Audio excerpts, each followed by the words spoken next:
a podcast to honor the gods. This better come with a sacrifice. Dave X Media.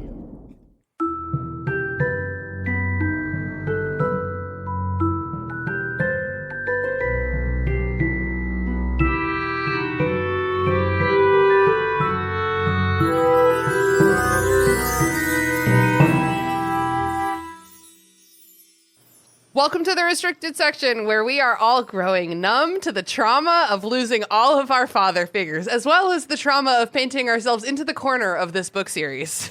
I am here today with my friend Andrew. Say hello to the listeners, Andrew. That was very oddly specific. Sorry. Hi, everyone. Also here with us is Haley. Say hello to the listeners, Haley. Hello, listeners. I'm Haley. And last but not least, but definitely the shortest, is Leela. Say hello to the listeners, Leela. Hey, listeners. Help! I've been painted into a corner. Have you guys ever done some like super dumb shit like that before? Like painting yourself into a corner? No, that sounds so funny though. I feel like I surely must have. At least, like, I used to work at a used bookstore, and like whenever I had to organize a section, I would like take a bunch of shit off the shelf and then like look around and realize like, oh god, I'm going to have to just jump and like with no running start here, huh? Like a cat, you just gotta like judge it. Yeah, literally, like I would just be like, ah! I think anyone in food service has mopped themselves and always mop out. Oh yeah, Don't mop out for in. sure. Yeah. Otherwise, you're true. going to end up staring down a whole lot of mopped with a mop. Well, but I do feel like, to circle back to the Bob's Burgers thing that I probably cut out of the preamble to this episode, I do feel like when I wear my Crocs, though, it's like I can step on anything with these. I'm running my carpet cleaner, I'm mopping, crock, crock, crock. Are Crocs your plug for today? No. It's too cold. I haven't worn them in too long. I can't in good faith. So you're just thinking about them a lot, huh? I'm just thinking about how nice well, in the winter, okay, fine, I do my Uggs when I vacuum and mop. Although that is much more dangerous. They're much more slippy. Anyway, we're here to talk about Half-Blood Prince. We're almost done talking about this goddamn book, guys. I liked it at the beginning, but they just go on so long. Oh my god. 6 down, 1 to go. I know. It's incredible. We've been talking about Half-Blood Prince since did not put date on this, since fucking July. Oh, that Since is so much insert less time. date. That's so much less time than I thought it was. It feels like it's been all my life. We went faster this time, no? Yes, we yes, did. because this has 7 chapters less than the previous book and the next book. Or like approximately. Let me see. It's not that she counted or anything. She It's not that definitely I didn't counted do the every math. single one. The next one definitely has 37. Let me see. Does Order of the Phoenix also have 30? Oh, Order of the Phoenix has 38. And yes, 37 includes the epilogue, unfortunately. Didn't you also schedule more recordings than last book as well, though? Like, to try to get us through it faster? Or no? Well, ultimately, that would not result in more recordings. Oh, yeah. But I also didn't do that. Oh. It pretty much can be one a week no matter what, right? It's going to be one a week no No. matter what. Well, what I did with Half-Blood Prince is the first couple episodes of this season, I was like, let's record these like 6 weeks in advance. Yeah. But then it was weird and bad, and I never knew what week it was or what episode was coming out, and our conversations were inorganic. Like, I can say right now, it's February 21st, because that's a week from tomorrow, which we should have recorded usually on Wednesdays, but it's Valentine's Day, can't record tomorrow. It's the 21st right now, y'all. So that's something that you can do when you're recording short distance. It is nice to not have to pretend you just had Christmas. I know, yet again. LOL. We've had to do that a lot to get Burned Before Reading on its feet. It's so inorganic to pretend that I left it in all the episodes. Remember that one where you were like, this week is Jason's birthday? And I was like, can you say it again and pretend like it was last weekend? And you were like, yeah, it was great last weekend. His birthday was great. And then I just left in the whole, you just gotta leave in the whole thing. I did that with Christmas too. It was like Christmas hadn't happened yet, and I was like, Christmas was so great, you guys. Oh yeah, that was the one when we had Mike Boothby on the show, because I remember we were all like, oh yeah, Christmas, great. I was Christmas. like, something happened. So I won't tell you now, but something did. And then no one laughed because no one knew what the fuck I was talking about. Neither did I. I still don't know what you're... Okay. I don't know. And then when I said, what are you talking about? You were like, it'll reveal itself. Yeah. I figured something would happen, you know? Surely it did. We can't go back now. So, Harry Potter and the Half-Blood Prince. The name of the book. Yeah, sure is. I basically just have some listener emails, and I mixed them all together because our good listeners wrote multi-facet emails, so I've staggered them. We're going to be starting with an email from Ashley. Hey, Ashley, we love you. Ashley's been on the pod before. She's the one with the sweet Southern accent, just in case you need your memory jogged a little bit. And if you're from abroad, even Southerner than our accents. Yeah, if you can hear the difference. If you're from New York City, even souther than us. So Ashley's first question is, many of the guests said that book 6 was one of their favorites. Now that we're done, it's definitely my current favorite. For the host that went into Half-Blood Prince with any opinion, good or bad, do you feel the same after finishing? Did your feelings toward the book or series change during the reading of book 6? Leila, you want to go first? Yeah, sure. I definitely went into this feeling a little bit wary just because I really disliked Order of the Phoenix so much. And I think we all kind of shared that sentiment. As a kid, the book that I reread them all, I think, except Order of the Phoenix. And I think the one that I reread the most was Goblet of Fire. I really liked it. I think maybe because it was like, I guess the horniest to a kid. I don't know. I think I just really liked all, the tournament and everything. We've already talked about that book. But I kind of forgot. I really don't remember anything about Half-Blood Prince or the final book. So just little snippets here and there. So I guess I must not have reread it a lot. I didn't know what to expect. Yeah. But going into it, I definitely felt as though I liked it. I liked it more than anything I'd reread so far. And I feel like that did hold up. I think as we went through, it had its highs and lows, but overall it was more interesting to read and kept me more engaged and interested in what was going to happen next as a reader. Nice. Yeah, I feel you on that. Haley, do you want to answer while I go find a lighter, which is the one thing I forgot to bring to my desk? Yeah, sure. Okay, bye. Yeah, I think I would agree. Stretch. I think I would agree with that, Leela. I definitely... I enjoy Order of the Phoenix more than most people do. I understand I'm an outlier on that. I liked how long it was when I was growing up because, when we were waiting for the last two, and I was rereading the series just for fun, Order of the Phoenix was just, a nice, long finish to, rereading the series. So, I got to, stay in it longer. That was kind of how I saw it. And, I would also agree that Half-Blood Prince and Deathly Hallows are the two that I've reread the least just because of when they came out. That was kind of the tail end of my peak Harry Potter years. Mm-hmm. Yeah, going back into Half-Blood Prince this time around and doing, the, critical analysis that we've done through the whole series, I did definitely enjoy it more than I remembered enjoying it. I think it feels... It makes Hogwarts feel like a high school again, which, it hasn't for the last couple of books. Triwizard Tournament was very, there were visiting students, it was very chaotic. Order of the Phoenix felt like American high school, but it didn't feel Prison? like Hogwarts. Oh. Yeah, exactly. Same thing. But, book 6 felt more this is... If I had to read, just the first book and I'd never seen any of the others, and then you just, dropped me from book 1 into book 6, I would be like, yeah, this is what the older students would be like. Yeah, okay. Haley, I know that you've never been big on romance. I wonder if that's part of why you didn't like book 6 much when you were younger.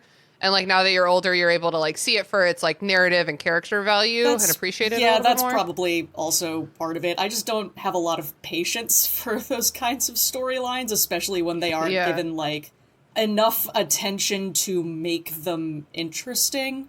I still don't buy most of the crushes in this book, you know? Well, it's hard to when the most compelling crush is how much Harry Potter crushes on Draco Malfoy. Yeah. And that one doesn't even get acknowledged in text. Andrew, what about you? How do you feel about book 6 compared to where we began? It's probably the least like shifted that I've been of any of them. Oh. I don't know. It was. We all really learned to hate Order of the Phoenix, huh? Yeah, we were united in hatred there, and that's a beautiful thing. But I don't know. It is what I remember it being, which is both good and bad, right? Like I agree with everything that's been said so far. I don't know. If anything, it just wasn't as special as I think it used to be, which kind of sucks, right? Like a lot of this trip has been having these books lose a lot of their shimmer, I think. Sure. And I think like I said, of the ones so far, this seems to have lost the least of it. But I also don't know if that's just because it was never like my super favorite one to begin with. So interesting. I feel like I cheated though, because I read this book like 6 months before we started recording that season. So I cheated. So I feel like my opinion was unchanged, but I also feel like that's because I was extremely prepared for, I mean, as always, going through these books with friends points out more problematic issues to me. So in that regard, I think I like it a little less.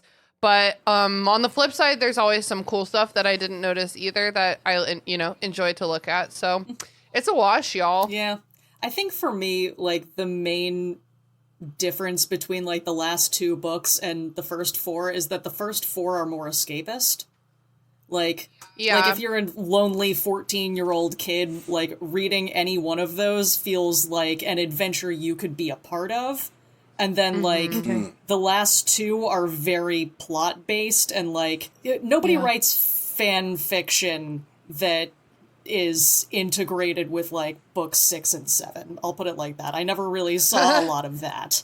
Yeah, I think another thing, too, is that, like, book 1 aside, because that's our, like, exposition book, but books, like, 2, 3, 4, they all have these, like, really interesting, like, mystery premises that are happening to Harry. Like, Harry cannot escape. He's, like, forced into these positions of confronting these mysteries. And then book 6, it's, like, just him being, like, meddling and annoying. Yeah. It's, like, nothing's happening to him. It's like, come on, man. Just focus on your studies. Yeah, like, this is the one year that you actually have that chance. Yes, take this opportunity. He's like, no, I'm really worried about Draco Malfoy and the Half-Blood Prince. Neither of whom is talking to Harry at all. Nope. Well, the Half-Blood Prince sort of was talking to him through the book. Only because of, like, meddling. I mean, it's not like a Ginny Weasley situation, but... Like, for example, the Prisoner of Azkaban was so Harry's problem because Sirius Black was ostensibly coming for Harry and ultimately was, like, connected to Harry's parents, the cause of their death, and then ultimately his godfather. Like, that story is so belongs to Harry. Yeah. Nobody else could have done that. Yeah. But if Ron Weasley had ended up with this textbook...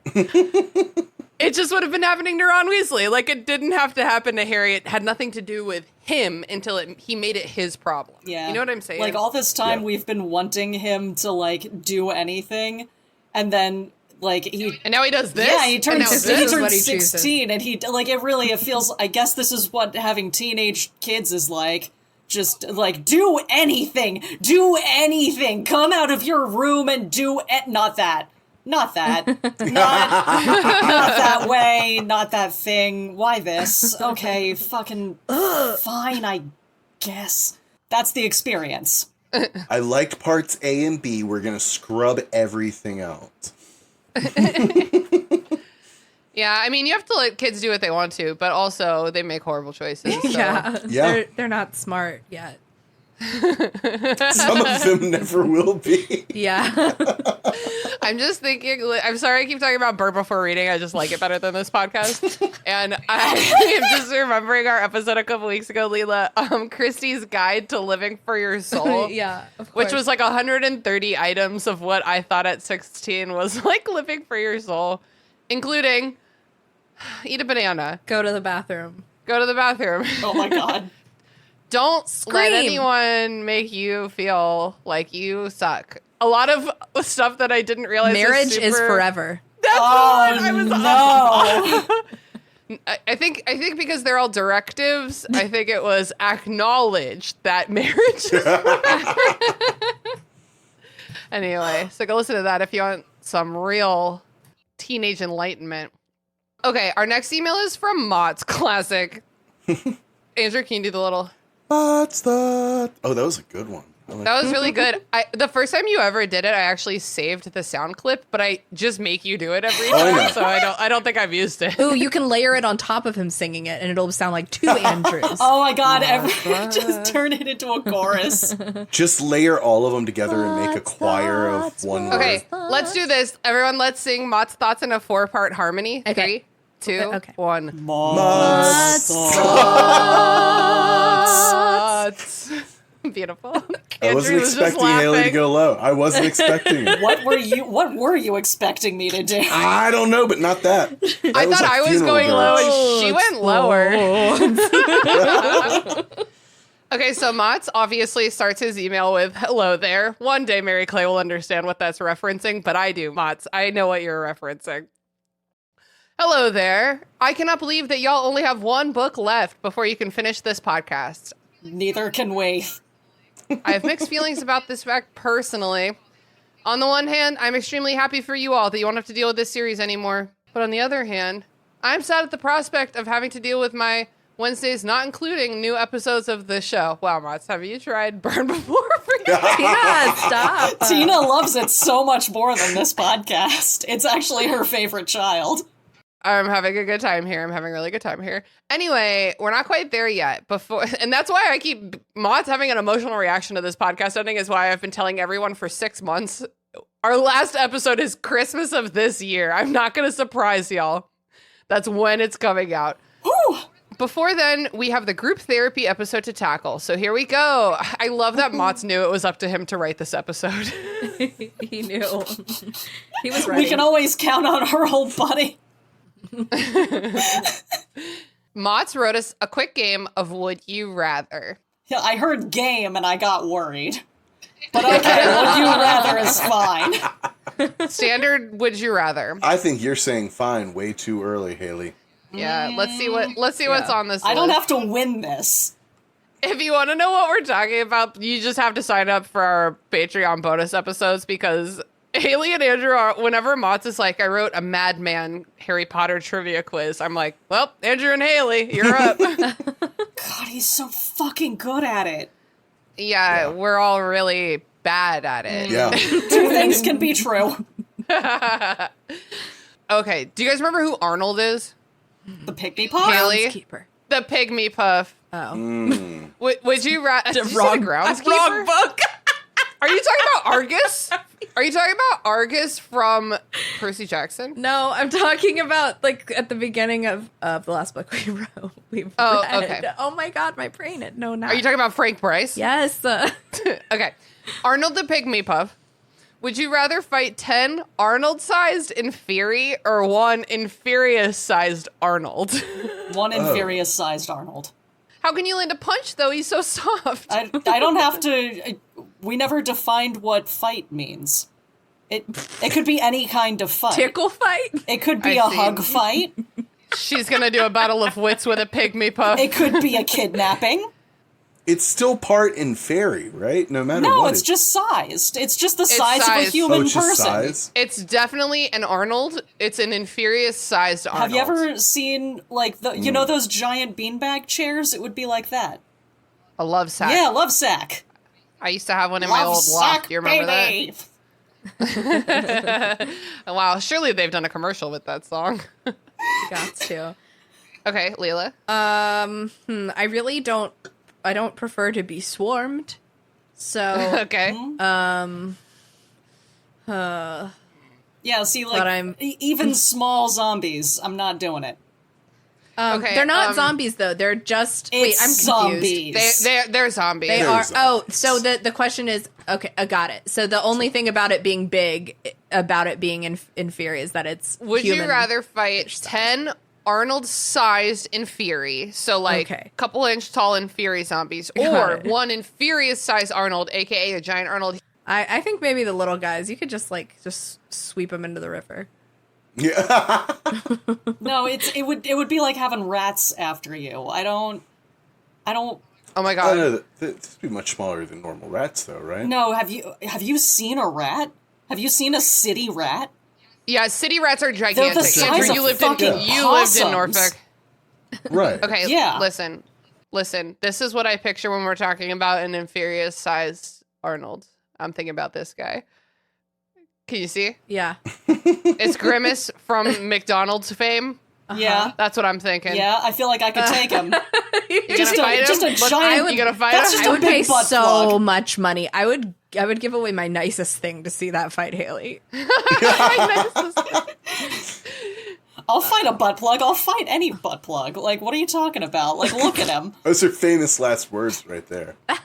Did you guys hear on our girls trip when Brooke said she would pay good money to see you, Haley, and you, Leela, fight each other? I know, I forgot about that. Or I wasn't there. Oh my god, which of us would burst into tears first?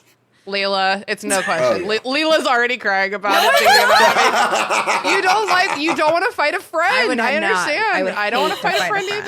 either. I would hate to fight But we're anyone, but feeling. especially Haley. Okay. What about, did you go with Tina and Andrew? No. Did you go, Leela? Yes, I said I would sweep the little ones into the river. I picked little. Okay. You're assuming a Alright. river. Yes, I have. In my scenario, the James River is right afoot. The James River's not deep enough. It would be enough to kill an inferi, though. Like that level of From the bridge. You toxicity. can't kill an inferi, it's already dead. Well, it's the rivers. It's the rest of someone else in Richmond's problem now. Perhaps Like mine? It's just like Moses, but instead of a baby, it's a bunch of tiny zombies.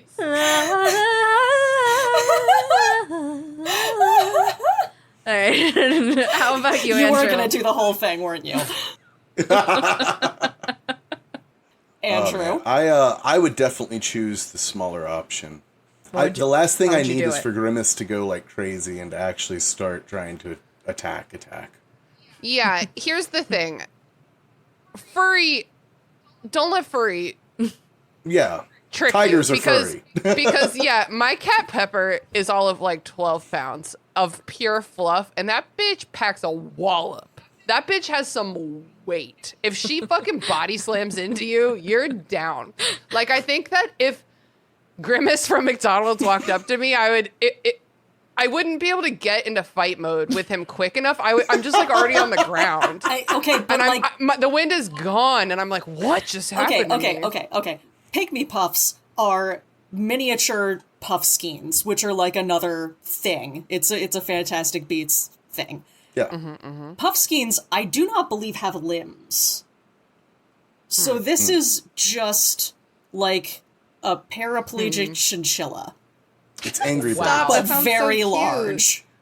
Stop! You're making me think about Sweet Pea from the Super Bowl. Don't bring up fucking Sweet Pea. Guys, we watched this whole fucking puppy bowl. No. and we- Okay, no, because we watched the Super Bowl, right? But like, it's us, so we weren't watching this. Well, Andrew was, Brooke was, we weren't. So, but like, we had the Super Bowl on the big TV, and then Sean, being Sean and a good man, set up another big TV next to the big TV with the Puppy Bowl running parallel. It wasn't a big TV. It was biggish. The first one was a big TV. The second one was not a Medium big TV. TV. I think of TV sizes still in terms of like the old. It's literally it's the size of my computer monitor. Yeah, am I blind? Is it a giant monitor? I grew Yes, up it with is. 90s TVs, the square aspect ratio and shit. Like, anything rectangular to me is big. Anyway, we watched the Puppy Bowl, and there was a fucking, like, the teeniest, tiniest, they had him running past children's shoes, so you could see that he was smaller than the children's shoes, and his name was Sweet Pea. And then Sweet Pea. and then, the and then, end. and then the fucking Puppy Bowl ends, and they do a goddamn in memoriam. And it's It's the funniest thing I've ever seen, and it's like, and also like a good. It was like laughing and crying. Like, this is why Believe children my get eyes. trust issues. And we all started singing In the Arms of the Angels by Sarah McLachlan. As is tradition. Oh man, don't invite us to your Super Bowl party is the moral of that story. So, oh my God. Andrew, were you the one who said there's no limbs? No, Haley, you said there's no limbs? I don't think they have limbs, man. So maybe we all need to fight the giant Arnold because we could just roll him down a this hill. is what I'm fucking saying. Okay, that's true. Okay. Aha, I found the hole in your Would You Rather mod. I still feel like it would be pretty cool to it would be, not cool, it would be really easy to sweep him. So. Sweep them, Really stomp cool. them. I would not stomp him. I mean, if you can sweep tiny zombies into the river, surely you can roll a giant cotton ball. Yeah. Or you can We gotta- just roll it home and then it's yours. True that. The law of finders keepers. Yeah, is sacred. Possession is what, 9/10 of the law? I believe Yeah. that's That's insane. enshrined. And at least 60% of people have no idea what statistics they're saying out loud. Okay, would you rather have to try to escape the Horcrux cave with Gilderoy Lockhart or with Gregory Goyle? I feel like Gregory Goyle will at least not slow you down. Right? Like, he's an idiot, but he understands the necessity for escape. Like, I have that much confidence in him. I don't have that confidence in Gilderoy Lockhart. Gilderoy Lockhart is already at the bottom of the lake. Yeah, he voluntarily went to the bottom of the lake. Like, my thing is that Lockhart would push you at the zombies and run, but Goyle is slow enough, like, in all senses of the word, that you could push him at the zombies and run. Wow. Okay. And he would, if nothing else, slow them down. You could even, like, just leave, just, like, fend for yourself. Like, you don't have to push him. You could have the peace of mind, as a Hufflepuff, of knowing I didn't push him towards the zombies. I just had my back, and I said, come on, come on. But he's, obviously he's really fucking slow. And so then the zombies can kind of come and get him. But you can lie to yourself and say, I did all. Oh, I'm a Ravenclaw, and this is just logic to me. Oh, yeah, you don't lie to yourself? No. Oh. Wow. Yeah, I think I'll go with Gregory Goyle too. Yeah. I think that in a moment, especially if it's me, because I think in a moment of panic, like for example, Goyle and Hermione Granger. Not that I'm like a Hermione, but I think compared to Gregory Goyle, I am a total Hermione. Yeah. And I think that if they were like in this cave together and Hermione started telling him what to do, he would just do it. He's not her enemy in that moment. Yeah, he's just minion coded. Like he's Yes, to. he's your minion yeah, now. he's going to default. It's like when Regina George joins the field hockey so that the plastics have to go find other lords to serve or whatever. Yeah. I love the way you phrased other lords to serve. I mean, basically. Sorry, lordettes, because lady is a sexist term. Lordettes. Totally. Would you rather... This is so good. Stop. Mods, I can't believe this. Would you rather go on a date to a Quidditch museum with Cormac McLagan or to the long-term spell damage ward at St. Mungo's with Neville Longbottom? Haley? Oh, God. I think there's so many variables here. I know. Did Neville ask me to come? Yes, it's a date. But like, was it his idea or his grandmother's? I don't know, man. It's you don't know either. You're just the date. Let's say that at the very least you're not going to meet his grandma. She's not going to be there, but does that change anything? Here's the thing. I think the Quidditch Museum could be fun in the sense that I think I could get him in trouble with security. Oh, that is fun. How would you do it? There's so many ways, dude. Okay. There's so many ways. All right. Okay. Leela, what are you thinking? It's tough for me. So for Neville, so we're going to like his grandma's wing as a date. No, his parents, remember? Doy. His parents' wing as a date, but his parents and they are going to be there, I guess is... Yeah, I don't know how that's a date. Mott's, I think we need to talk about your standards for dates. All right. I mean, honestly, I can't deal. That's too much for me. I'm an empath. Too much for me. So I'm going to say I will go with Cormac, but I will be a brat the whole time. Okay. Andrew? I mean, it doesn't say that it's like, does it specify a first date?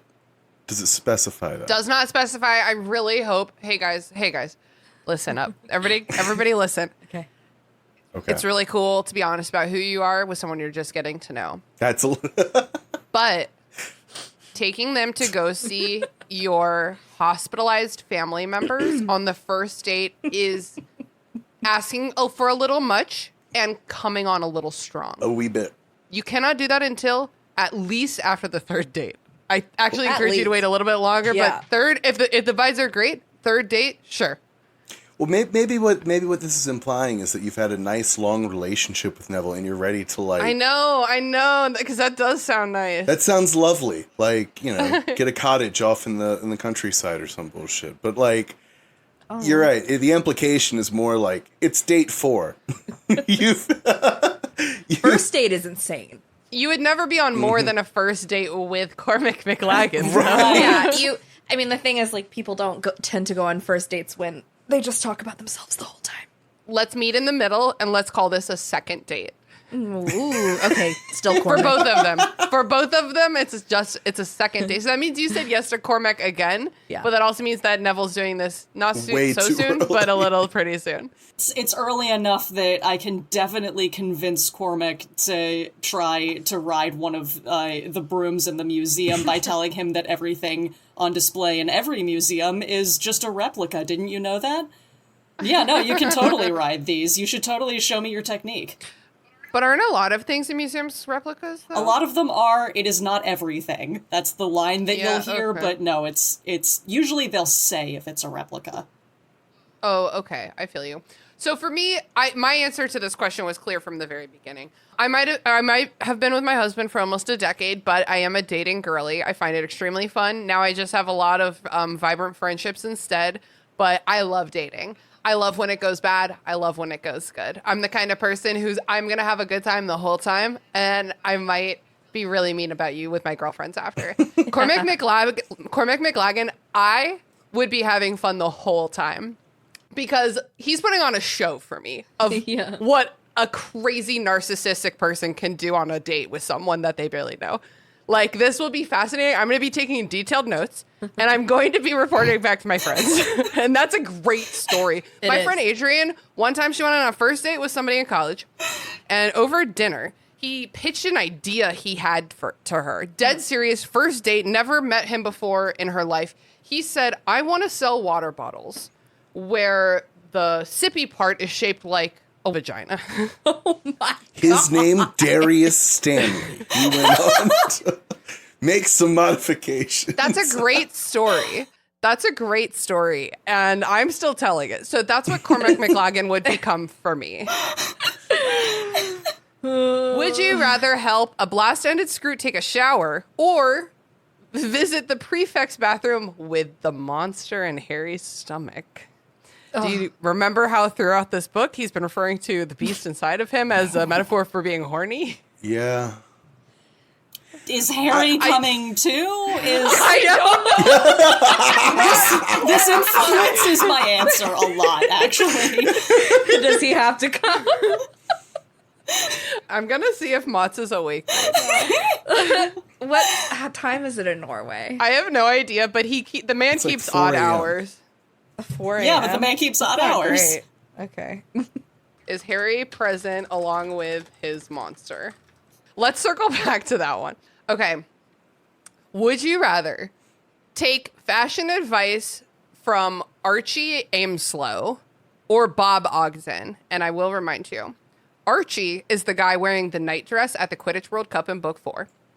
Bob Ogden is the ministry gentleman who went to the Gaunts in the memory in book 6 wearing a frock coat and spats over a men's one-piece bathing suit. You know what? Haley, go first, obviously. I already know Archie's reasoning and agree with it. I want to hear Bob Ogden's reasoning. I want his motive. I want his means. I want to know absolutely everything about every sartorial choice that man has ever made in his entire fucking life. I am fascinated. Okay. Archie just makes sense. Okay, I got you. Andrew? I'm going to go with Bill. It's Okay. Bill. Let's Bob, go Bill. it's Bob. Yeah. Bob. Don't Bob is the one. Don't correct your friends when they're Bob wrong. It's like is so the much one. funnier. Okay. We go Bob. So for the record, Mott's is offline, but he could get up at any time. But TBT on that last would you rather. All right. Now we're moving on to another question from Ashley. This book is horny. All capitals HORNYYY. I can hear her saying it.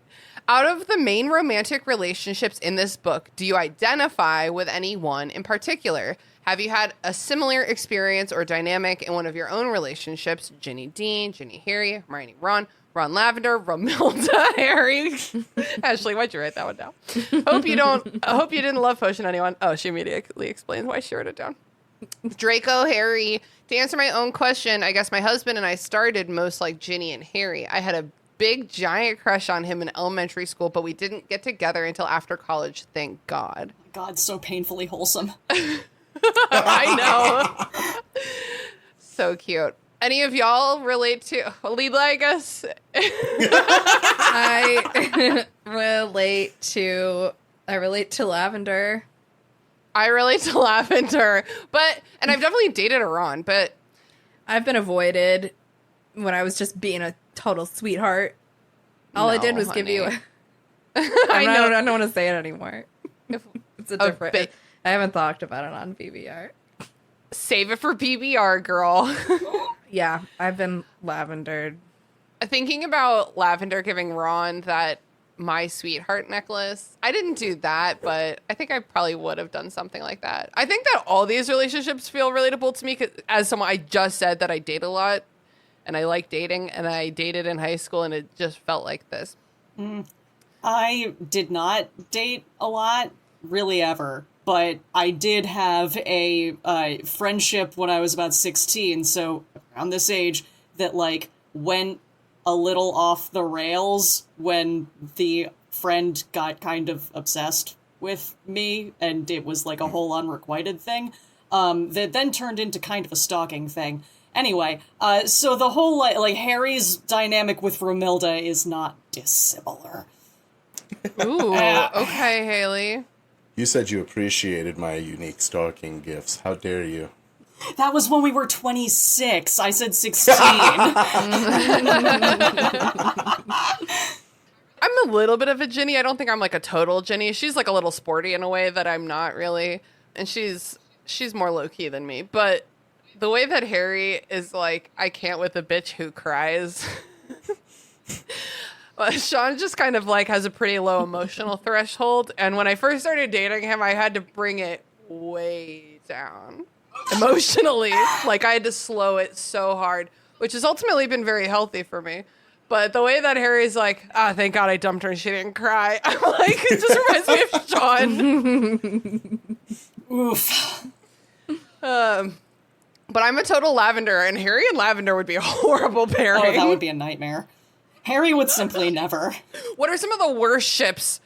Name like a horrible, horrible ship. Oh, God.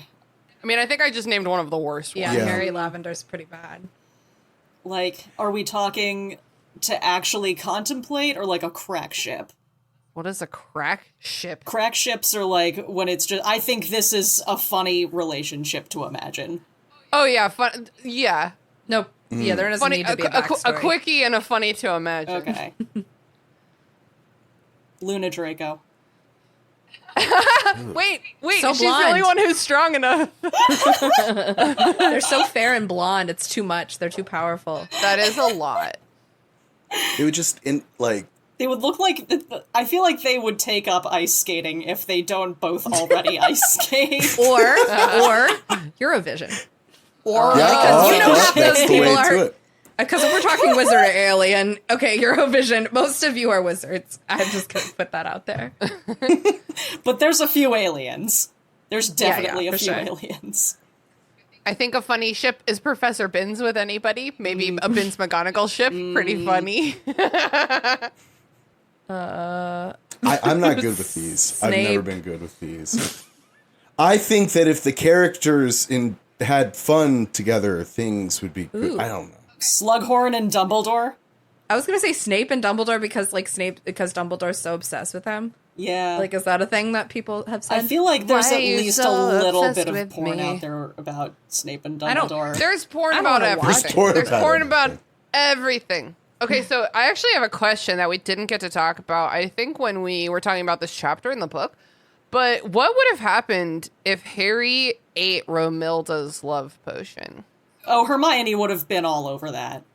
Harry takes the love potion like chocolates from her and then like in the common room, I think. And then like 6 months later, Ron eats them in the dormitory when like all is quiet. So like let's say that Harry ate them on Christmas instead of Ron. So it's like 6 months later, Hermione's not around. Like it's like quiet. And I think it was Christmas. Was it Christmas? No, it was Ron's birthday. Yeah. I mean, Would Ron have just run straight for Hermione? no, because they were fighting. I think Ron Oh, yeah? also would have, like, if Harry was suddenly acting obsessed with this girl that he has shown less than zero interest in, and whose name Ron might not even truly remember, I think Ron would do what Harry did and take Harry to Slughorn. Okay. Yeah. So, unfun question. Okay, great. But I do think that Slughorn and Dumbledore would have at least once had a dalliance. They both have Old Queen energy. How many old queens can you have in one relationship? I guess two. Quite a, At least. yeah. At least. How many can you stuff in one castle is really the question. If it's a castle full of wizards, quite a few. Quite. See, and this is why I would like The Office, but with the Hogwarts professors. Not for real, because I'm super done with this franchise, but in theory, I think that would be so fun. Because It you know would. that if it was played for laughs, a lot of them would be fucking each other. Totally. It would be so funny. Man, and in that show, I would do my fan casting of Matt Berry as Gilderoy Lockhart, and he would stick around. Yes. Oh, that's genius. Amazing. It would finally explain why so many people that are supposedly the top of their field would want to go live in a castle in Scotland with a bunch of children. That's so spot on. That's exactly right. What other benefits are there? Nobody retires. They just stay Besides, year after year. besides Phileas Flitwick's amazing head.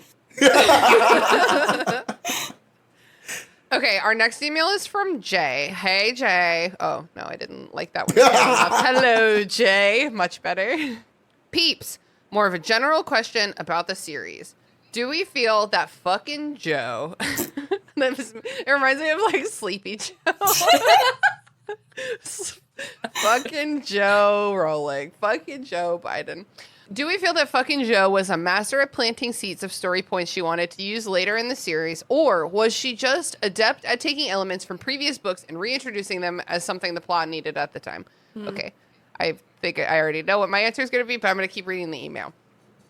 She introduces Riddle's Diary in Book 2, and later it's revealed to be one of many Horcruxes, magic we have never heard about until then. In Book 4, Dumbledore mentions the mysterious room of chamber pots that is later revealed to be the Room of Requirement, which can transform to any room the user needs. That's also revealed to be the Hogwarts junk drawer, but it's not on the Marauders map, and the map never lies. The Marauders found everything about the castle except the Room of Requirement. Bullshit. Peter Pettigrew as Scabbers and the twins never noticed that on the map. Again, bullshit. The big one is the Book 7 reveal that Snape is a triple agent. While I'm okay with this reveal, Jo claims she wrote him this way from the very beginning, but I don't feel there is support for this in the writing until the end of Book 4. There are plenty of other examples, and I realize this could take an entire episode. Well, we'll try to keep it shorter than that. But what do we think? And then they said maybe it could be extra Patreon extra content. Wow, great idea, Jay. Sorry we didn't do that. Thanks and love you, Jay. Thanks and love you too, Jay. A lot to think about. Yeah, I mean, definitely the answer is yes. Was she just adept at taking story elements from previous books and reintroducing them as something that the plot needed at the time? Yeah. Yes. Yeah. Yes, But, like, absolutely. at the same time, like, if you remember from the Pottermore days and, like, the website before the Pottermore days, which had, like, some games, and, like, if you played the games, you could unlock a lot of, like, old notes and stuff. So a lot of those elements were planted very early. I remember something about, like, Dean Thomas was originally supposed to be kind of fill the role that Neville ended up in. So, like, he had a whole backstory that only really gets touched on a little bit in Book 7. So, like, I know that there were elements that were intentionally planted to be like a through line, but I don't think the main elements of the plot came into play until pretty late in the game. Yeah. Yeah. Another thing, and Haley, I'm interested to know if you agree with me about this, but writing a series that's kind of cluttered as a way to have doors that you can open later is like a really valid way of writing a long series like this. And I think that I would probably like do the same thing if I was doing something this ambitious, is just like leave yourself a bunch of bullshit sprinkles that you can circle back to later and if you need to. Yeah. What do you think, Haley? I would agree with that, although I think it's interesting that, I don't know, I would need like more time to percolate on this, but I feel like a lot of things that ended up becoming plot points started out like as throwaway jokes. Like the Room of Requirement coming from the Room of Chamber Pots. yeah. Like, was that deliberate, or was that supposed to be a throwaway line? That's the kind of thing yeah, that it's too early to know. right, and like that's the kind of thing that I would need to see like the scribblings to truly believe that that was planned from the beginning. So like Yeah. I personally do see a lot of value in just like scattering a lot of little world building details to potentially build on later. I'm also a lot more of a plotter than a pantser than most people are to a... I only ever seen this bitch plot. I've never seen her write. Yeah, well, that's like saying I've only ever seen this person draw architecture things. I've never seen them drive a nail. Like, sorry, you have to have the plan before you start building. So, is my philosophy. I was going to say, some people feel that way. Well, some people have a lot of plot elements to make work together and don't want to run into a Half-Blood Prince Deathly Hallows situation. Sure. Well, and as a reminder, Haley, we did find out that I think books 5, 6, and 7 were the only ones with a continuity editor, right? Yes. And those are notoriously, in my opinion, the most continuous ones. Yeah, they are. It's noticeable. It really feels like the plot starts now. Sean and I used to watch this baking show. I even forget what it's called, but the lady hostess had like a very thick accent. I don't even know from where. And she would always say, "The clock starts now." Sean and I say that to each other a lot. But the plot starts now. You know what I mean? Yeah, although, like, it does drive me fucking up a wall in this one, the Hand of Glory thing. Like... What drives you up a wall? Because, like, you know when Draco lets the Death Eaters in, and then, like, Harry's getting the play-by-play from his friends later on, and Ginny's like, yeah, and then Malfoy came out holding that awful shriveled arm of his, his Hand of Glory, like the thing that only gives light to the bearer. That's come up. We've seen it in Borgin and Burke's. The other, it's but never... why does it matter? Because they're talking about, like, oh yeah, the Hand of Glory that Draco's had for years that we all know about. Yeah, of course he has that. We've talked about this. Right? Yeah, no, that's been a plot point from the beginning. He's always had it. But I don't think it's a plot point. Couldn't they still have gotten out without light? Like, or whatever? Why did he need I that? feel like it's, you know, when you're They had the Peruvian darkness like, this is what powder. I'm saying. Well, like, and then he had the fucking Hand of Glory to lead them through, but only he can see. So, Yeah, but like, I just everybody don't feel else... like that's like a plot point. Right, and, like, you know from, like, editing long pieces of writing, sometimes, like, in developmental stuff, you'll end up cutting content, but then, like, around the proofread, suddenly something will crop up that's like, oh, this belonged to a B plot that we scrapped. Like, this whole passage is no longer relevant. But, like, it just stayed in because I got confused about which version this was. And I think that's what happened. And that is why you need an editor and a proofreader. Yeah. And you need two. Supposedly, a continuity editor who somehow did not catch this. I've never worked on anything longer than a trilogy. I think a trilogy is, like, the perfect amount of plot. Like, I think it's so fun to plot a trilogy. I love when I, like, get this first book to a series and I read it and I'm like, this is so fun and good. Dear author, tell me what the rest of this trilogy looks like. And then they spell it out to me and I'm like, that is so tweet and noise. Like, it is so good. I'm so stoked about it. It's like you get, like, the setup book, the chaos book, and the resolution book, and it's just so neat and tight. Yep. 7 is such an unwieldy fucking number of books to try to write. Yeah, but it's magically important. Any other thoughts about fucking Joe? It would be interesting to, like, go through with a critical eye aimed mainly at trying to pick up plot points that were never picked up again. Mm-hmm. Yeah, well, it depends on, like, how, like, it would be hard to find the line to draw on that, right. You know what I mean? Like, because there's so many, like, what's an element, what's a plot point? Yeah, and I think that in order to, like, get those materials, you would either have to have an agreement with, like, her, or just, like, get her, or just get very into Pottermore, and I don't want it. Yeah. No, the answer is no. That's the thing. I get that I've always made mistakes on this podcast and I've always said stuff wrong. It used to be because I didn't know, and now it is because I don't care. Although on Burn Before Reading, I did really mess up the plot of Pride and Prejudice, and I'll never live that down. I got it so confused. See, that's the kind of literature that I'm trying to store in long-term storage. Yeah, but Harry Potter already took up all the space. You don't need to know who Faye Dunbar and Faye Dunbar's friends are. Oh my god. Haley, shut the fuck up, because do you remember our conversation? Like, it was within the last, like, 3 days when I couldn't remember the name of my bong. Yes. And you were like, it's Faye Dunbar. How did you and I was forget the name of your tallest child? Well, because I haven't smoked out of it in a long time, because I got Hannah Punk's Hannah, may she rest in peace, and now I have Miley Iris. Okay, email from Mott's Part 2. Everyone, 3, 2, 1. Mott's Thoughts.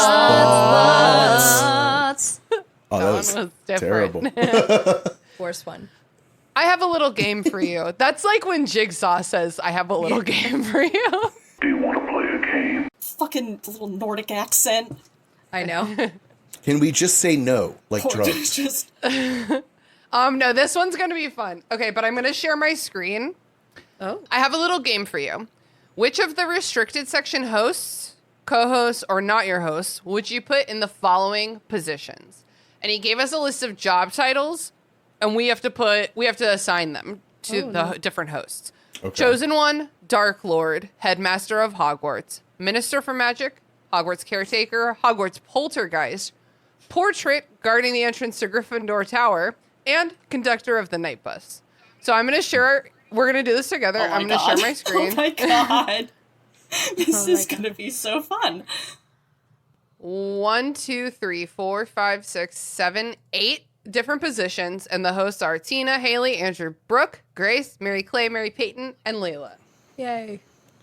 Okay. Any first gut instincts on this one? Brooke's got to be Minister of Magic. I'll put her there for now. Anyone have any other contenders for Minister of Magic or places where Brooke would do better? Ooh, it's tough. That's a tough one. Okay, let's just start dropping people where it feels good, and we can rearrange we can them always later. rearrange. Chosen One's going to be the hardest one. Yeah. I mean, I gotta say no to that. It's you. You have to be the chosen one. I disagree with what I just said. Because you're Christina energy. Khan. I hate this. Christina has to be the chosen one, and Sean has to be the dark. No. No, Sean, Sean is the Dark Lord. Okay. I think that Mary Peyton or Grace for Headmaster. Oh, Grace Mary is, Peyton. Yeah, Mary Peyton Headmaster. Mary Peyton has management experience. Grace Yeah. is pretty nice. You know what I mean? Yeah, but like for a headmaster, you don't want nice. No, Yeah. exactly. That's what I'm Yeah. saying. Mary Peyton has she would be a little bit, I think she would grow up to be a bit of a McGonagall. You know what I mean? I think I'm going to take a conductor on the night bus. Yes, Yeah. Andrew. Yeah, that's Okay. That's my Amazing. destiny. I do feel like Haley should perhaps be the poltergeist. Really? Just a poltergeist. I was gonna say Mott's, but Mott's here. Mott's isn't on the He's list. just Well, like the omnipotent we can give Mott's a job. narrator. In order to get to potions class, you must answer me these questions 3 times. 3. Yeah, I was going to totally. say, you would just bother people that weren't studying. You like that would be your thing as a poltergeist. guys, Just- I'll be the portrait. Listen, I think this is actually perfect. I think that Mary Clay would be a really good portrait to Gryffindor Tower. She would be a bit of a circadian. Totally. Oh my god, yes! She'd be like, hey, how's it going? How's your day been? And she'd be like chatting you up and you're like trying to give her the password. And she's like, oh yeah, well, I was just doing this. And you're like, you're a portrait. I then know it- what you've been doing. But also, if you forget the password, under absolutely zero circumstances is she going to let you past. Okay, Mary Clay, is she a poltergeist or the portrait? The more I'm thinking about it, the more I think I'm a poltergeist, so I think she's got to be the Mary portrait. Clay, Haley. I'm running Okay. out of options here. Wait, Okay. Leela, you can't be the Dark Lord. Who's But left? I cannot. You're gonna make me take care of animals. Look at me. Everyone, listen. If someone has to be the Dark Lord, it has to be Brooke. I don't think anyone else is Okay. willing to do Okay, you're it. right about I think that. Brooke. Oh she would God, be am better. I in charge of everything? No, you are not, honey. No, you are not. I mean, Andrew, I know that your true calling is to be the conductor of the night bus, but Bitch, I can't drive. I do think. Well, neither can Ernie. Is the thing, Leela. Okay, I think I could be a better portrait. I do think that you're a poli-sci major, so like maybe you should be the minister for magic. I just put Leela in the chosen one position and put myself in the Minister of Magic. Hey, I don't want to be chosen. Well, the chosen one never does, Leela. Leela, who on this list do you want to be? Who are you The trying to oust right painting. now? I want to be the portrait. You want to fight Mary Clay to be the painting? Yes, I can just sit there and I'll be great at it. Mary Clay Tits can out. barely walk. She has so much foot surgery. She can't be caretaker. Absolutely not. Oh no. I think Andrew, you need to be bumped down to caretaker. Oh no. I'll take care of the I feel magical like you would take animals. good That's- care of animals. Absolutely. Wait, where's Grace? Who's on here twice? Oh my God! Wait, me. You. Leela. Grace is the chosen one. Oh no, honey, she's not though. Okay, so I'm the chosen one, and Grace is the Minister of Magic, and she's way too nice, and people are really mean. Oh, to her. so it's a fudge situation. Oh no. Okay. Sorry, Grace. Sorry, Grace, you're so nice. Oh, this is a bad idea. What about if Grace? Think about Grace as a conductor on the night bus. I want to ride on that night bus. That'd be a fun night bus. It sounds Be a very safe pleasant. night bus. Okay, what if we? Would you guys vote for Mary Clay for minister? I would either that. Well, that's not Or I mean, caretaker. We wouldn't have to vote for her because like it's parliamentary. So I'm asking if you would vote for her. So we do Mary Clay here. Conductor of the night bus is back to Andrew, and Grace is the caretaker because she likes animals. Didn't she ride horses? She did come as a forest dryad for Yeah. one Halloween, so I mean that's like kind of similar. she looks great draped in vines. She literally came as Severus Snape's Patronus to that party. Right? Is that the one you're talking about? I think so. With the yeah. horns? Yeah. and the antlers? Yeah, Oh my God, guys! What if Grace is the Dark Lord? I do think that she's gonna snap one of these days. No. See, here's the thing. If Brooke's the Dark Lord, the real problem is like there's a decent chance that it's a really good Dark Lordship. Right? Like Yeah, Like, she's crushing it. she's probably going to be crushing it just in an authoritarian way. yeah. So should we put someone else in the Dark Lord position to have a more low-key opposition? Leela. Let's put someone incompetent in charge of the whole villains. Layla's like, how did I even get elected villain? What happened? I thought everybody liked me. I mean, you'd be a very pretty camp. unhinged. You'd be a very camp villain, which I would appreciate. That's true. I You mean, would be I'm not like- saying I wouldn't bring the no, glamour. Yeah, no, you would bring so much glamour, and that's why everybody loves villains. You know? Okay. That dark green is so flattering. It's a really good color.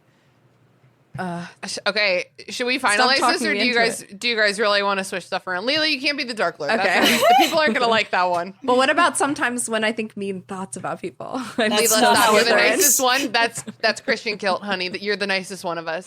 No. I think we need to switch Grace and I. Grace would be much more fun as a conductor of the night bus than... Okay. Okay. Thanks for being honest about Yeah. your Yeah. feelings. That's I'll good. live the life of a caretaker. That's not You'd be about good me. at it. All right. Yeah. Because I was about to paint a picture for y'all of, like, imagine Grace waking up in a quaint, cute little cabin on, like, a Scottish moor.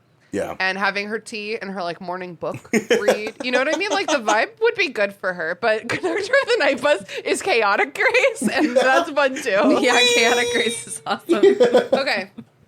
So here's where we are. The chosen one is Christina. Really? Is that where we ended Yep. up? That sucks.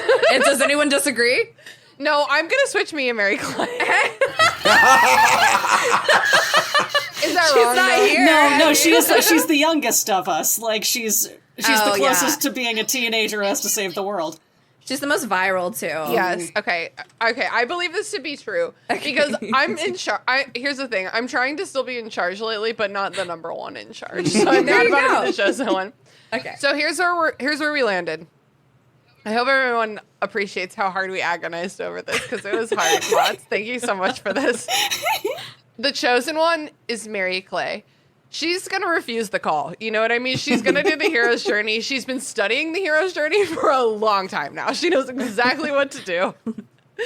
The Dark Lord, Brooke. Only because she's the only one on this list who's willing to be mean. Yeah. Headmaster of Hogwarts, Mary Payton. The bitch is in charge. She's going to get you to class, and she's going to whoop some ass if she has to. Only figuratively, because we don't believe in corporal punishment for children. Minister for Magic, Christina. I don't know how I got here, but I do think right now, given the current political climate, I'm the best person for the job. Hogwarts caretaker, Andrew. Picture this. Andrew wakes up in the morning on a Scottish moor. And he pours himself a cup of tea and does his little morning reading. It's a nice life for him. He's happy, and he gets to grunt as like a language choice 80% of the time. And he gets to fight trolls. Presumably. Hogwarts poltergeist Haley. There was never any question about that. Moving on. Portrait guarding the entrance to Gryffindor Tower. Leela. This is so funny because you are literally, I think, just trying to make friends, and they're really just trying to get to class on time. Classic. And you definitely, you know how Denise and Violet are always like getting drunk together in Yeah. their portrait. I think that's us. I'll be your portrait neighbor. Yay. I'll be Violet. And then the conductor of the night bus, Grace. She is a cautious driver, but her music choice is wild. And she's so friendly. Amazing customer service. Did y'all ride the bus to like high school or elementary Yeah. school? Yeah. Oh, yeah. Did you remember your bus drivers? Were they nice? Yeah. Well, I had one that was not nice, but I had most of them were sweet. Yeah, one of them in Alabama did tell me I was going to go to hell for celebrating Halloween. Well, that we're one. not talking about Alabama right now. Any of the other ones. That's the only one I really remember. My high school bus driver's name was Art, and he was like a grandpa, and he was so nice and friendly. I loved him so much.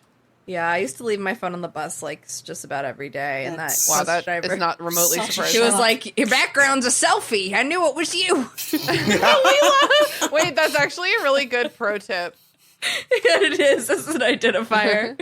I don't have any friends. No. Okay, our next topic is from Ashley. Ashley asks, more of a thought here, not a question, and well, I said not a question, to clarify. She said, more of a thought here, and correct me if I'm wrong.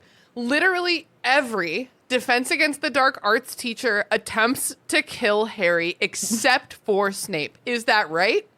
And she wrote them down for us. Quirrell, duh, she says.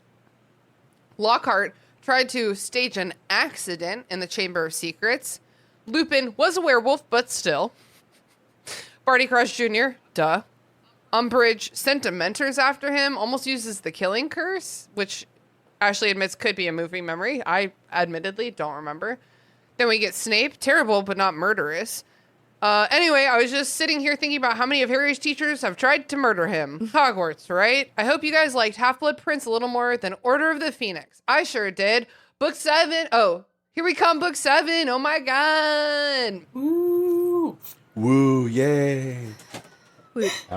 So how about that? How about that? That all of his Defense Against the Dark Arts teachers have tried to kill him except for Snape. Yeah, and he's never suspicious even one time. He's like, I wonder who the Defense Against the Dark Arts teacher is this year. I wonder who it'll be. Someone great. Maybe it'll be someone who knew my dad. This time we'll be best friends for sure. Everything will go so well. Leela, Yeah? you're guarding the Gryffindor portrait hallway thing, and kids come up to you and you're like testing your different accents, and they're like, please can we just get into the room? We were German this afternoon. The password is Bierkan because it's beer can, but you say it with a Jamaican accent, and then it sounds like you're saying no. You say beer can with an Australian accent, and then it sounds like you're saying bacon. This in is a Jamaican exactly accent. how she explains it to the first years. They're like, I have to fucking piss. I'm like, well, you should have thought about that while you weren't paying attention to me. How dare you talk about peeing? You know, I don't get to pee anymore. Now say Bierkan. I used to. Say Bierkan. I guess technically Lockhart didn't try to kill Harry. I mean, he didn't try to kill Harry, but he absolutely would have killed Harry. Yeah. Yeah. Yeah. I think it is really interesting to look at Snape in this particular lineup because he's the best of all of them. Yeah. He's the only one where murder was Interesting. not really on the table for him. I think he would be upset about his place in the lineup, though. Yeah, he's like, it's not because I didn't want to. Well, shit. Well, and it does, like, you know, inherently come down to antagonists, too. Because, like, pretty much every person that was in that role ended up being an antagonist. Well, they were the Well, new it's person being interesting. introduced every time. Yeah. It's interesting because, yes, Quirrell definitely ultimately was an antagonist, but he wasn't acting that way. But he was when he was trying to kill.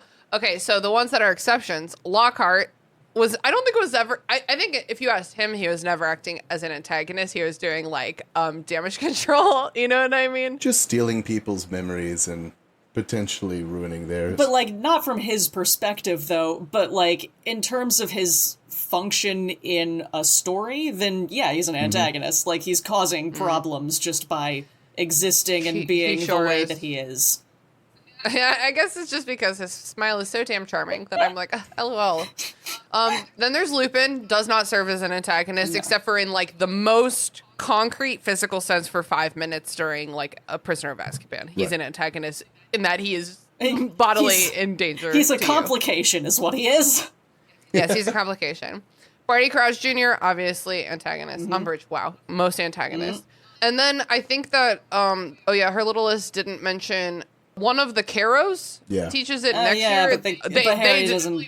They definitely also, at least, would try to kill Harry. Yeah, I think Harry gets them before they have a chance to even try. But I mean, In Percy Jackson, the TV show, Megan Mullally played this completely unrelated to Harry Potter character named Electo, and so now and she's a harpy. And that's what I picture when we were talking about Parks and Electo Rec. Caro now. I'm just thinking about her in Parks and Rec. And she's like, yeah. She's like, yeah, I have to stay firm. No, what did she say? She's like, what did she say? Something straight as an arrow, just like somebody I know. That's a pretty good impression. Slapping beef jerky across her face to try to entice Ron Swanson. It's all coming back to me now. Yeah. She doesn't look or sound at all like herself. Oh, really? in She's a really Percy good voice Jackson. actor. So. Yeah, no, she's great. She's great. She was full harpy mode. Like, I didn't recognize her at all. Anyway, that's all I got. Does anyone have anything else they want to talk about when it comes to Harry Potter and the Half-Blood Prince? I mean, I don't think so. no, I think we Yeah, I pretty don't much think so. covered it. I like, did Okay. Mott's ever answer about that last question? No, Mott's is sleeping. But hey, Mott's, dear Mott's, Let's ask this in the Discord server today, the clarified version of your would you rather. Okay, let's talk about it. If you're in the Discord, feel free to pop that in there and tag me and Mots. Andrew, what was like your favorite one thing in this whole book? Whether it's like a plot point or a character or like a moment or a line of dialogue, what was like the number one favorite thing? I think it was probably when the scene where Harry left the Dursleys. Okay. And the reason is like, I don't know, just the finality along with it of like closing that chapter and moving on was kind of like the first, it felt like the first of like, I mean, it literally is the first of the goodbyes, right? So it's like starting the unwinding in a way. I don't know. It still resonates with me. Are you talking about the Dursleys chapter that we read from book 7 for our Dursleys? Oh, shit. You're right. Oh, fuck me. Andrew, you are absolutely pick right. a different section. I do have to cut that so people listen to the... Yeah. Oh, no, maybe this will be like a little plug. Hey, everyone, join our Patreon to listen to me and Andrew talk about the Dursleys in 2 months. Can you come back to me? Okay, Leela, what's your favorite part of this book? She shook her head, but it's still your turn. Okay. I think Slughorn is really fun. Oh, yeah. He is a fun character. He's a fun new addition. I really liked. I wish that it would be really cool if we had gotten even to know him sooner. But yeah. I think it's like cool that J.K. Rowling wrote like she's really into good and evil, so it's like you wrote like a good morally gray character. You wrote someone who's like apathetic. It's weird to like applaud it, but yeah, it's like wow, there's like a little complexity there. Yeah, I appreciated it, and he's just fun. He's an interesting. I would definitely like to get a couple drinks with Horace Slughorn and pick his brain about a couple things. Yeah, totally. Haley? Yeah, honestly, I was gonna say Slughorn too because I really enjoy him as a character. It's like more than liking the nuance. Even I like when it's acknowledged that you can not dislike someone, but also not trust them. You know, like you can love someone and not trust them. You can trust someone's intentions, but not their follow through. Like, and it doesn't mean that you like them any less. Like I really enjoy him as a character, and I think I would like him as a dude on a personal level, but I would never fully trust him as a person, which I think is fair. And I just think that there's so much texture to him. Like, and I want to know everything about his past. I just love a fun side character. Yeah. Hell yeah. I feel you on that. Wait, was that your favorite part? Honestly, like, it was that and the fact that this is the first book where the kids feel like they've fully come into their own. Like personalities. Personalities, and also, like, within the kind of mini culture of the school. Like, I feel you. Like, they have a tangible social standing among, like, their classmates. And I feel like in all the other books, there's a lot of, like, Harry being, like, in favor with the school or, like, out of favor with the school, and a lot of, like, school politics and stuff, and, like, him being in, like, the papers and stuff. And this book doesn't have a lot of that. He's just kind of vibing. Yeah, like, it's more about his interpersonal relationships than, like, him and Ron and Hermione against a mob. Yeah. So that's another thing that I enjoy. Yeah. Nice. Andrew, have you had time to think about what your favorite thing was? I think I'm probably going to go with the cave. The whole everything that led to it, and Harry having this whole, like, kind of mission of trying to, Dumbledore trying to get him to discover all this stuff on his own, and everything that led up to it, only for it to seem like this moment where everything, instead of going right, went completely wrong. I don't know, it was always something that stuck with me. Yeah, I like that. That's kind of like my favorite part of Half-Blood Prince, which is like the part of Snape's character arc where he like makes a really serious choice and like kills Dumbledore in an act of like supreme loyalty to him, and like makes everyone that he knows in his life think he's like the worst person. I think that's so interesting. I think Snape's a really interesting character without all the love bullshit. I really like this part of his story. So that's probably my favorite part of the book. I also want to shout out in the movie because I think we had almost a 2-hour movie episode last week, but I don't think I mentioned when Slughorn in the movie spills a little bit of beer on Hermione and then says, "All hands on deck, Ranger." Because that's my favorite part of the movie. Funny. It's so fucking funny. If I spill anything on anyone, I say "all hands on deck." It does not take back the fact that you spilled on them, but it makes you laugh. All right. Well, that's a wrap on Harry Potter and the Half-Blood Prince. Let's get the fuck out of here. I'm driving. We're going to the next book. On to the next one. Some of us are already there. Some of us are already there. Haley, you're going to be on our pre-game episode for Deathly Hallows along with Mary Clay, which I'm very excited about. That'll come out The chosen in one. March. Oh, we do have to make all our friends look at our choices. Maybe I'll post it on Instagram or something. And then Leela, you're in the very first chapter of what is the next book called? Deathly Hallows. Yeah, I keep forgetting. Deathly Hallows, parts 1 and 2. We're talking to Zach from My Cabbages because he has not read this book, so I'm giving him the first chapter because they're always like fun out of context chapters, you know what I mean? Yeah. He hasn't read it? No, and he's not going to read it this time. Okay. He will read the first chapter for me. Yes, he will. Awesome. Hell yeah. Well, goodbye, Harry Potter and the Half-Blood Prince. I won't read you again for probably 10 to 12 years, but I probably will again before I die. But thanks everybody for listening so far along and hey, keeping with us, and we really appreciate you guys and love you. Hell yeah. I'm excited to finish this podcast. I'm excited to do one more book. It's so cool that it's ending soon. Like, it's so cool that we're going to finish it. I'm just very proud of us, and I'm grateful for everyone. Aw. Aww. Oh, I love everyone in this bar. Drinks on Tina. That's it, potheads. Thanks for listening to The Restricted Section. Hosted and produced by me, Christina Kahn. Theme music produced by Ryan Kahn. Logo designed by Michael Hardison. Please don't find us on social media. I am not doing anything there. However, you are welcome to join our Patreon. For $1 a month, you can gain access to our Discord server, which is a lot of fun. And for $5 a month, you get access to our monthly bonus episodes. There's also a $10 and a $20 tier as well. So please go check that out.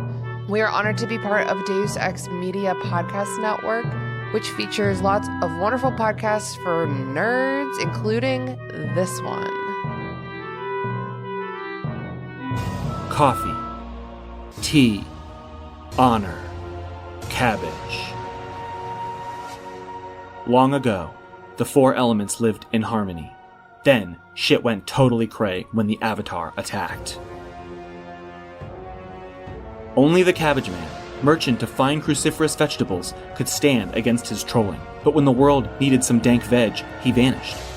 10 years have passed, and my partner and I have started a new podcast. My Cabbages! An Avatar podcast. A weekly show about Avatar: The Last Airbender. Whether it's Sokka's new line of cologne... Hey, look at you, sitting there on a seal. Well, now look back at me. I'm on an even bigger seal. Now look away. D&D related antics. You have to make an acrobatics check for that, and Aang just like unzips his pants and whips out his d20s. He's just like, I got this. Or randomly breaking into song. Go bending waterfall. We'll stumble our way through the greatest show ever made, one episode at a time. You can reach us at CabbageCast, which is our Twitter, or subscribe wherever you catch pod. Rotten cabbages? What kind of slum do you think this is? Oh, I forgot I had Grimace pulled up on my internet browser. So very jump scare. Deus Ex Media.